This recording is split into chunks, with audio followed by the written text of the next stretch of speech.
पेशा बात कर रही हूँ। आपसे पूछना नमस्कार। चाहूंगी, आपने करेक्शन के बारे में तो चर्चा की, लेकिन ग्लोबल डोमेस्टिक फैक्टर्स की बात करें तो मैक्रो इकोनॉमिक इंडिया का अभी भी ठीक ठाक है, वहां पर कोई ग्रोथ रिलेटेड इश्यूज नहीं है, लेकिन ग्लोबल फैक्टर्स के चलते भारी गिरावट दिखी है। लेकिन क्या अब आपको लगता है कि गिरावट थम जाएगी और निफ्टी शायद बेयर मार्केट में नहीं जाएगा? देखिए, एक्सपेक्टेशन तो सभी का ये होता है कि रोज हम सुबह उठें और मार्केट ऊपर जाए और थोड़ा हम लोग दिन खत्म होते ही 3:30 बजे कैलकुलेट करें कितना मुनाफा हुआ आज। लेकिन आई थिंक वो जो 3 साल 3.5 साल का जो दौर था वो खत्म हो चुका है। अभी ऐसा वो मार्केट उस साइकिल में एक बार आता है, वो साइकिल अब रिपीट जब होगी तब होगी। हाल ही में फिलहाल नियर फ्यूचर में तो नहीं हो रही है। बट आपने जो कहा कि जीडीपी प्रिंट है और जो डोमेस्टिक ग्रोथ फैक्टर्स हैं वो थोड़े ठीक ठाक लग रहे हैं। आई थिंक उसमें एक थोड़ा बायस है कि ये जो नंबर्स हैं जो भी गवर्नमेंट प्रिंट करती है, शेयर करती है, सब बैकवर्ड लुकिंग नंबर्स होते हैं। ये अगले 3 6 महीने 9 महीने की बात नहीं करते हैं। बट हमारा जो एक्सपेक्टेशन है कि इंडियन इकोनॉमी में स्लो डाउन डेफिनेटली दिख रहा है। इस काफी फैक्टर्स हैं जो हमने पहले 2 3 बार भी चर्चा की है उसके बारे में। बट गवर्नमेंट एक्सपेंडिचर जो है एक बहुत ही महत्वपूर्ण पैरामीटर है। आई थिंक उसमें जब तक एक्सेलरेशन नहीं दिखेगा, उसमें जब तक बढ़ोतरी नहीं दिखेगी अच्छी तरह से, जीडीपी प्रिंट कम होता जाएगा। तो आई थिंक इंडिया जैसी इकोनॉमी में जहां सबका एक्सपेक्टेशन था 8% 8.5% का ग्रोथ होगा, वहां पर अगर हम 6 सवा 6% की ग्रोथ दिखाएंगे तो ये बहुत ही कम है एक्सपेक्टेशन से। और ये मार्केट को हेल्प नहीं करेगा ये ग्रोथ।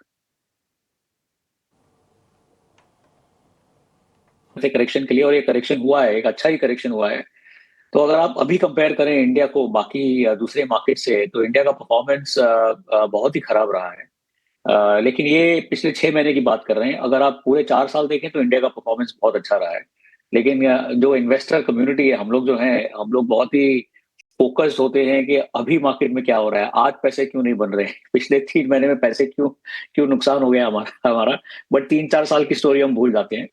बड़ा फैक्टर्स में अगर आप देखें तो एक तो जो टैरिफ है, टैरिफ जो ट्रम्प एडमिनिस्ट्रेशन ने अभी बात की है, और 4 तारीख से कल से लागू भी हो गए हैं कनाडा पर, मेक्सिको पर, और कुछ चाइना में और इंडिया पर भी होंगे सेक्टर्स में। आई थिंक ये टैरिफ को समझना बहुत जरूरी है, क्योंकि ये एक शॉर्ट टर्म इसका इम्पैक्ट नहीं है। इसका इम्पैक्ट बिजनेसेस पर, उनकी अर्निंग्स पर, प्रॉफिट्स पर, मुनाफे पर काफी लॉन्ग टर्म तक रहेगा।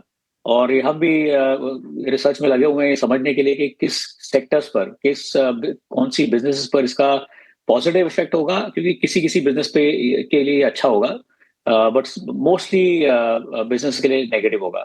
इसमें अगर आप बाकी मार्केट से कंपेयर करें टैरिफ का जो इम्पैक्ट है, तो आई थिंक इंडिया में बहुत ज्यादा इम्पैक्ट नहीं आएगा। दूसरी जो इकोनॉमीज हैं, एशियन इकोनॉमीज हैं, जो जैसे कि ताइवान, वियतनाम, इन इन पर बहुत ज्यादा ज्यादा इम्पैक्ट आएगा, बिकॉज इनके जो एक्सपोर्ट्स हैं वो यूएस के साथ बहुत ज्यादा जुड़े हुए हैं और यूएस में बहुत ज्यादा एक्सपोर्ट्स होते हैं। तो एक तो ये फैक्टर हुआ, बट दूसरा फैक्टर जो है, जो मैं रिपीट करना चाहता हूँ, अभी अर्निंग सीजन नहीं है इसलिए अर्निंग्स की ज्यादा बातें नहीं हो रही है। बट पिछले 3 महीने में, 9 महीने में जो मार्केट ने दिखाया है कि बिजनेस की अर्निंग्स स्लो डाउन हुई है, जो ग्रोथ हो रहा था वो स्लो डाउन हो गया है। निफ्टी 50 का जो प्रॉफिट ग्रोथ है वो 4 से 6% कुछ ग्रो हुआ है पूरे 9 महीने में। तो आई थिंक ये सबसे बड़ा कंसर्न था। इसको अगर कंबाइन करें ये फैक्टर से कि हमारे जो वैल्यूएशंस थे वो बहुत बढ़ चुके थे, तो आई थिंक ये करेक्शन बहुत ड्यू था, बहुत जरूरी था। अगर पीक से हम देखें, जो सितंबर में पीक हुआ था, तो वहां से निफ्टी सेंसेक्स कुछ 17%, 17 18% कुछ करेक्शन ऑलरेडी हो चुका